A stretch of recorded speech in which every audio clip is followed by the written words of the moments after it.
At nagbabalik po kami dito sa Premier Volleyball League Reinforced Conference. Ako pa rin po ang inyong lingkod, Sinjin Reyes. At kasama pa rin po natin si Nicole Chamzon. Chams, balikan natin ang first set. At kumusta ba yun sa statistics? Kita mo naman dito, Sinjin, ng ating Lady Warriors merong 15 attacks. Tapos meron tayong block from Lady Warriors din. 3. Yung kanina, ito yung tuloy-tuloy nila eh. Yung nakukuha na nila yung momentum eh. Pero yung unforced error nila, 12. 12. Kalahati Napakadami. performance ng Angels ay binigay lamang nitong ating Lady Warriors. So titingnan natin kung magbabago yan dito sa ating second set. Yes. Pero syempre bagong set na to at you win volleyball games through the number of sets. So titingnan natin kung magbabago ba ang kwento dito sa second set. Per Champs, meron ka ng top scorers dyan? Yes, meron tayong top scorers from our Angels. Ang nangunguna dito, si Limareva. Kanina pa natin nakikita yung bomba niyang palo sa crosscourt. Meron siyang 7 attack points, Sinjin. Tapos, kasama na rin dito ang ating local player na si Lunag na merong 2 attack points din. Tsaka magandang i-point out dyan yung service ni Limareva na pumatay sa ending ng laro. Sipin mo first set pa lang 8 points na siya, Sinjin. Yup, at titingnan natin paano yung magtutuloy-tuloy on the next few sets. While on the Lady Warriors naman, ang nangunguna dito, syempre, si Myla Pablo na merong 5 attack points and si Palmer na merong 4 attack points and 1 block. Pero parang nawawala ang isa nating local import when it comes to contributing sa score na si Ariel Love. At titingnan natin kung magpapakitang gilas or gagawa na ba ng ingay dito si Ariel Love dito sa ating second set dahil abante ang kanyang koponan ng 1 puntos sa maagang bahagi ng ating second set. It's 2-1 and the Warriors are ahead. Maddie Palmer now on the service line. Free ball ang ibibigay dito ni Limareva.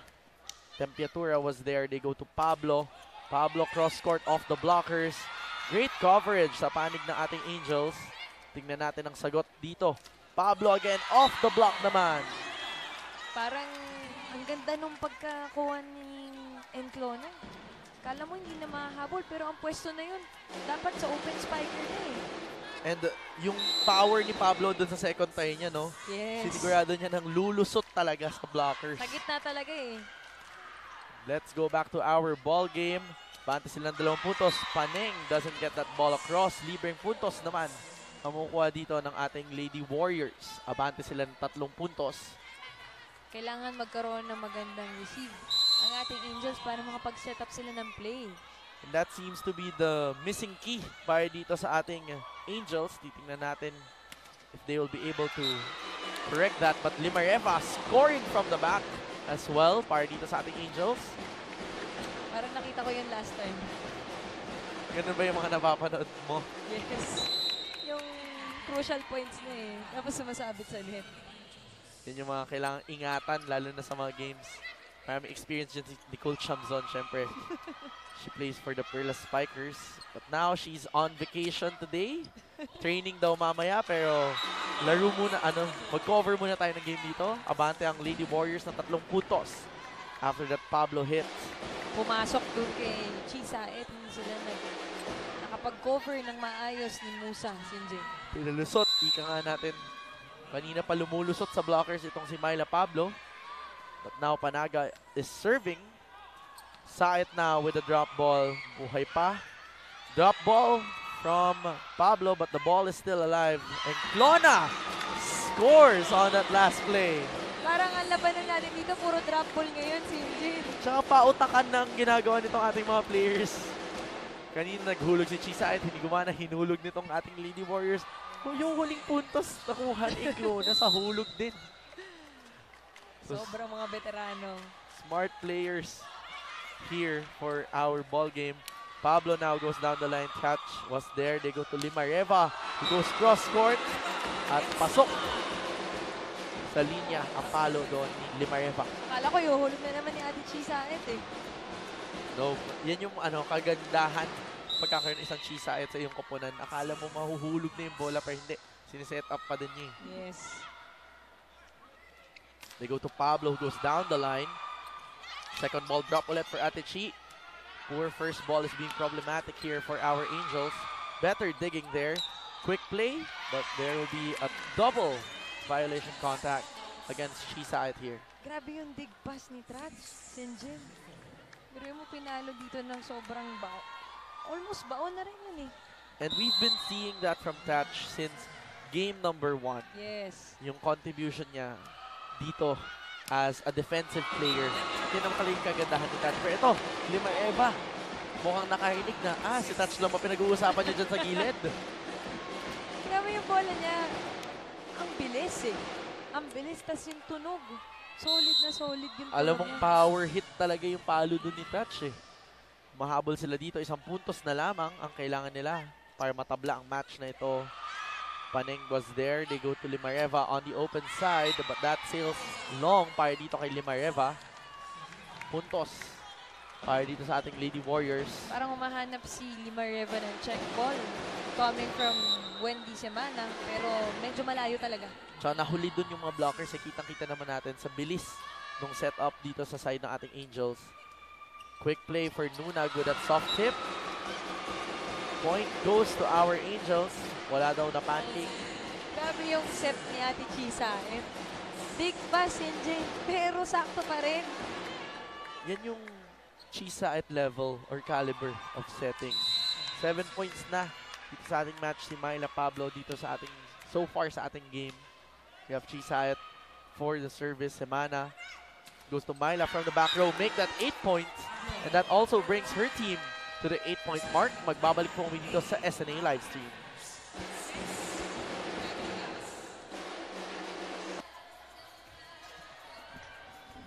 At nagbabalik po kami dito sa Premier Volleyball League Reinforced Conference. Ako pa rin po ang inyong lingkod, Sinjin Reyes. At kasama pa rin po natin si Nicole Chamzon.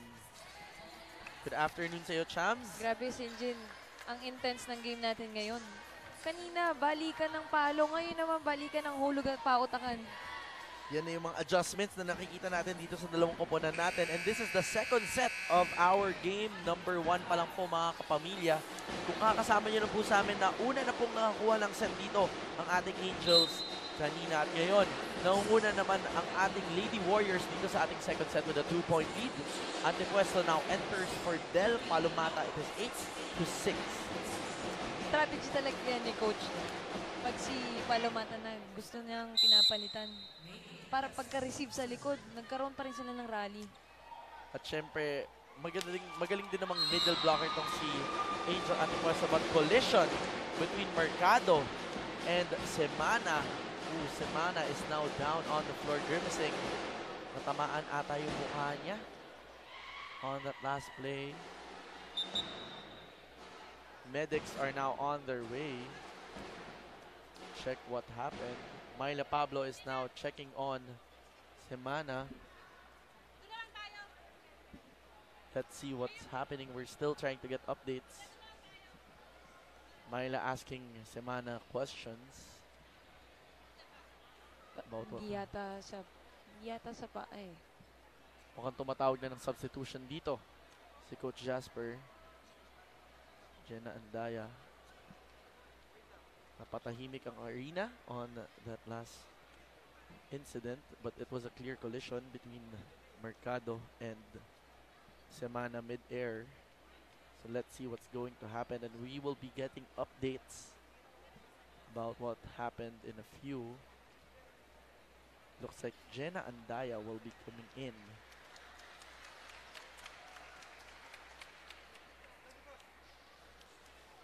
Now being escorted outside the court. If you are watching in our star cam, ayan na po, nakikita nyo si Ate Wendy. Looks like it's also her foot rather that is hit. Hindi niya matapak sa engine. But there was clear grimace for pain a while ago. And Daya now being called for an official substitution.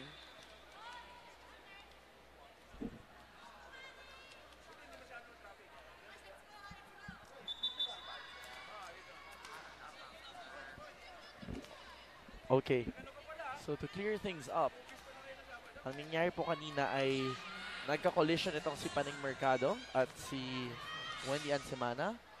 So may tumawid na paa, kaya naapakan ni Ate Wendy, which would probably cause you to twist your foot Uncle. or ankle. Yes. Pero it's not clear kung anong klaseng injury, but we hope everything and we're praying for the best. Hopefully she recovers. Yes. Usually naman baka na twist lang na konti at maaayos yan agad. So titingnan natin. Sana we will be hearing good news later for Ate Wendy Ann. But let's go back to our ball game when Jenna Andaya now in for the match.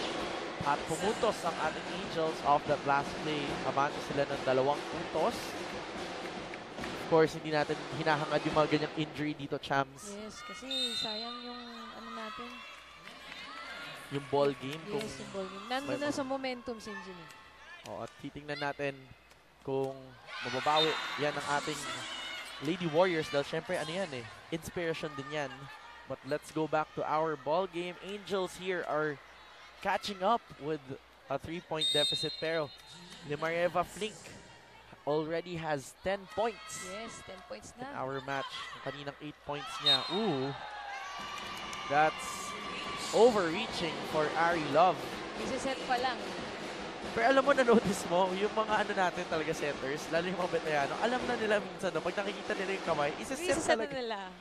Ikaw dati nag-setter ka ba? Ginagawa mo ba yan? Tactic ba yun ng isang Nicole Johnson? Siyempre, may strategy na rin yun. Pero kung kaya mo naman siya talagang iset, bago pa siya tumawid, kailangan mo siya itaas para meron pa rin tayong palo.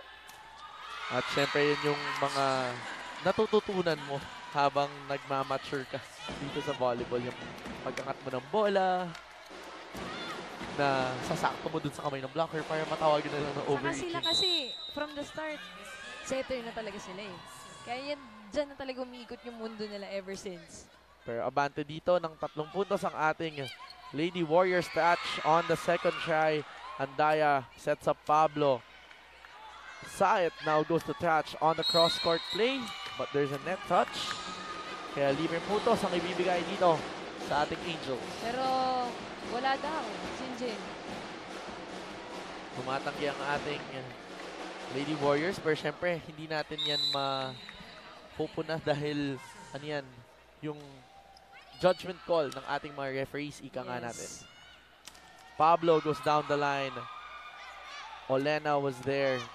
They go to Andaya, who sets back to Love. Sa isang papaluin dito ni Limareva. Soft touch there from Touch. They go to Pablo, and Pablo scores through the block. Sayang, onting galaw na lang ni Musa, makukuha na niya, makukover na niya yung bola. Matutuloy-tuloy sana natin yung rally. That was a pretty long rally dito sa ating game, ha? Naalala ko dati, nung nasa UP pa ako, ang pinapagawa sa amin ni Coach Jerry, kailangan pagka-block, tingin agad sa likod para makover yung bola. Baka kasi lumusot. Yes. So yun yung mga nakikita naman natin na present dito sa ating Angels. Let's go back to our ball game. Soft drop para dito kay Pablo, trying to score there. Ooh! Lucky break dito para sa ating Warriors. And Daya goes back set para kay Love, and that's off the hands of Cats.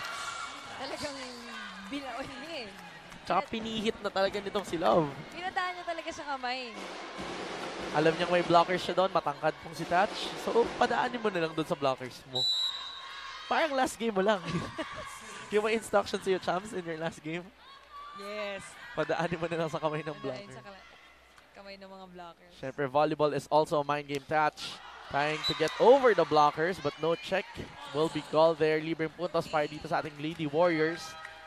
Abante sila ng 5 puntos para magpapasok naman ng Angels dito ng suporta. Pinasok na si Kaine Pomoseno para kay Chisa at Paning Mercado now exits for the backup setter, Janelle Cheng. Napansin ko, Sinjin, yung set kanina ni Arichi. Parang medyo malayo sa net. Tapos biglang pumasok si Trach. Kaya umoutside yung palo niya. You will see what adjustments will Coach Jerry bring here. So they're catching up by 5 points. And Clona with a good pickup there per free ball lamang ang magbibigay dito ng Angels. And Daya goes back set para kay Love, and that goes wide. Puntos para dito sa ating Angels. Naghahabol ang ating Angels ng 4 na puntos dito sa ating second set. Kung kakasama nyo na po sa amin mga kapamilya, this is game number 1 of this Wednesday doubleheader. It is the Angels versus the Warriors. At mamaya po, abangan po natin ang Warais haharapin ng Oragons on the second game. Pero abante po dito ang ating Warriors ng 5 puntos dito sa ating second set. Touch with 2 attack points in this match. Parang nababaliktad ngayon si Jin, nagkakaroon ng Angels ng unforced errors. At napapadami yung nabibigay nila. Pero yun, walang error doon. Klarong-klaro yung palo ni Limareva. Walang bumlock si Jin. Great hit there coming from Limareva. 4 points behind is her team. Talagang pinalo na niya na straight, no? Kitang-kita niya na walang blocker eh. And yung clip ng palo, deechong patuldok na pahaba. Bumawi naman, Myla Pablo, at yan ang pupuntos ng second technical timeout para dito sa ating Lady Warriors. Magbabalik mo dito sa SNA Livestream. At nagbabalik po dito sa Premier Volleyball League Reinforced Conference. Ako pa rin po ang inyong lingkod, Sinjin Reyes. Kasama po si Nicole Chamzon. At nasa likod, si Carlo Graho. Parang last time ganun din yan eh. Grabe no, umaaura si Carlo dun sa likod. Pero meron tayong tweet dito mula sa asawa ni Limareva Flink. He says, "Go Petro Gazz Angels and my girl, Lena Limareva. Great start with a win on the first set. Checking match on Sunny Terrace at home here at Salo, Finland." Oh, hello there. Far away from Finland is the husband of Limareva. Or Lena, rather. Ang sweet naman. How sweet of him to watch. Oo nga, syempre. Yun talaga pag long distance. Long distance relationship. For now. Okay, but I hope he visits us as well here. Yes. And for him to watch the live action, and I'm sure he's used to seeing his wife with this powerful performance. Yes. So let's see if that will give a boost for Lena here in our second set as her team is behind by 4 points. They set up Cherry Nunag. Great coverage here. They go to Mercado who goes down the line. Puto ang sinagot dito ng ating Lady Warriors. Sayet chooses Flink. And that scores para dito sa ating Angels. They are down by 3 points and trying to catch up here in this match. They're still alive. Sayang. Sinundot pa ni Antipuesto. Nakaabang sana si Temperatura dun sa likod. Yun nga lang. Saka si Palmer nandun eh. So, communication tsaka defense pattern ang nawawala dito sa panig ng ating Lady Warriors. That sails out though for Chi Saet. Balik sa 4 ang abante dito ng Warriors. And we now have Angel Antepuesto on the service line.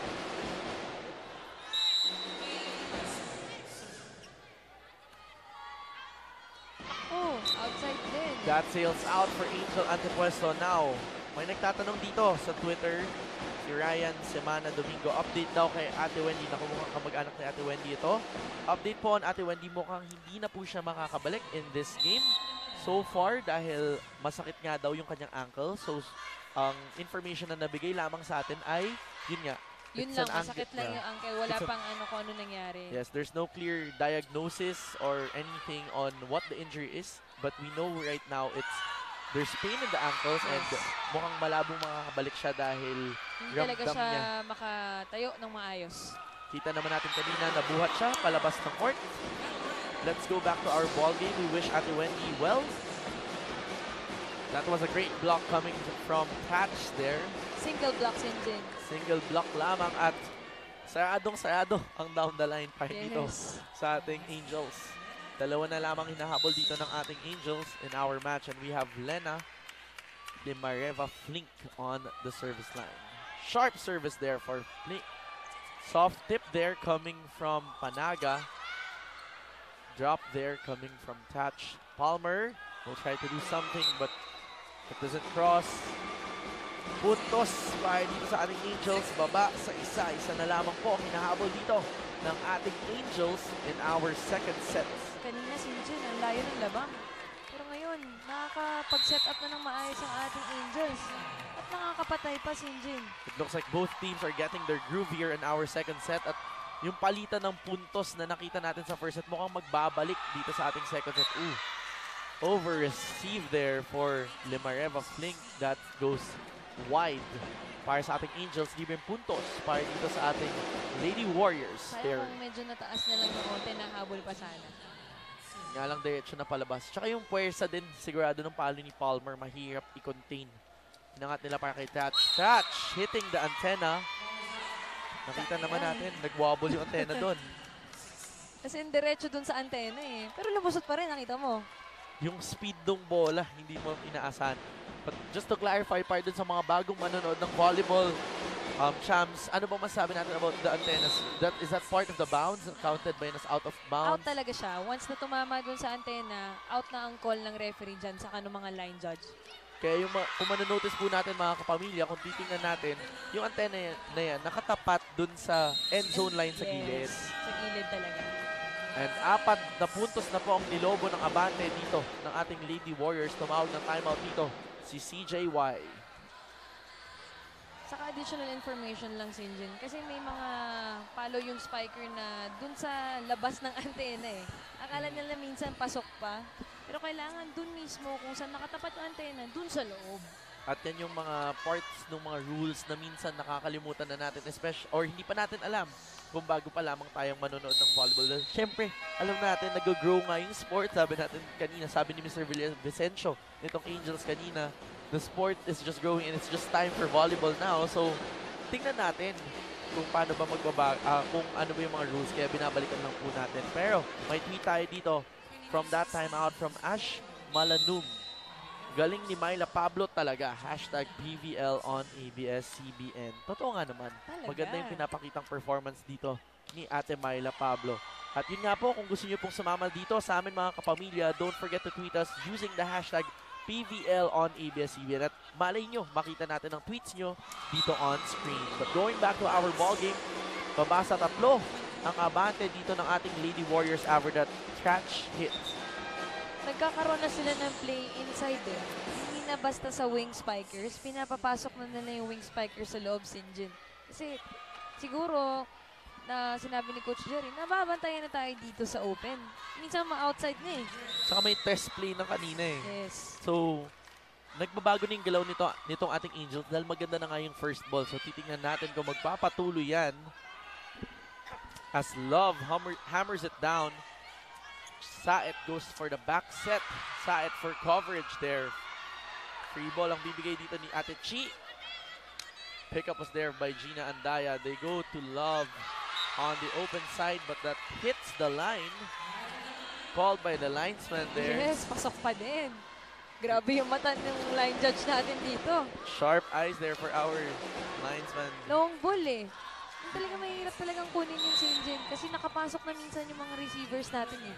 And that judgment call gives the point para dito sa ating Lady Warriors champs. Maddie Palmer there for the service. Musa trying to get a point of a quick hit.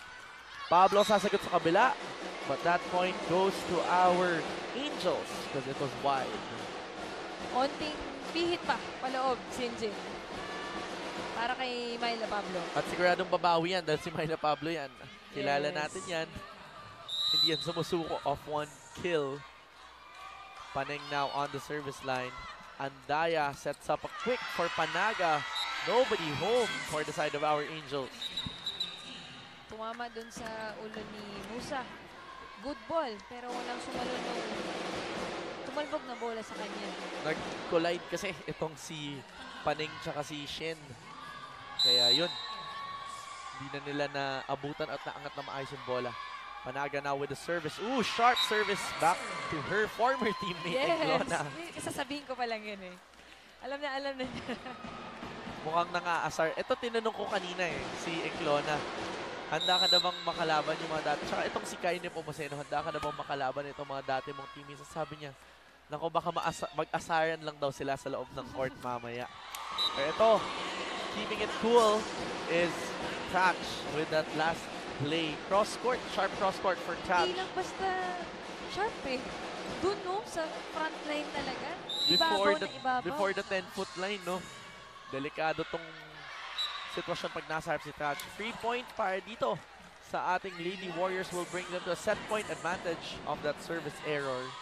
5 set points po ang abante dito ng ating Lady Warriors kontra ang ating Angels. This is set number 2.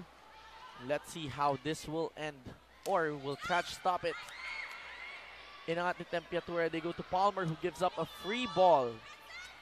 Inclona was there. Sayed chooses Limareva. Palmer was there. They go to Pablo off down the line. But great coverage here. Long rally and Limareva gets a touch. Baba sa 4 ang hinahabol dito ng Angels. Check ball, Sinjin. Ang layo ng check ball. Sa gitna ng dalawang blockers, tumama ang bola. At napakagandang performance na confusion here on the side of the Angels with the substitution. Nunag is back in for Mendez. 6 na daw ang substitutions. Tapos na daw, ubos na daw, sabi ng referee. Tinaclare lang, but it's the tail end of our second set. Let's see kung i-extend pa to ng ating Angels. Andaya chooses Pablo on the middle. Bantay at sarado ang tindahan. Pero quick play from Antipuesto ends the set and ties the game 1 set apiece para dito sa ating Lady Warriors at Angels. Magbabalik po kami dito sa SNA Livestream.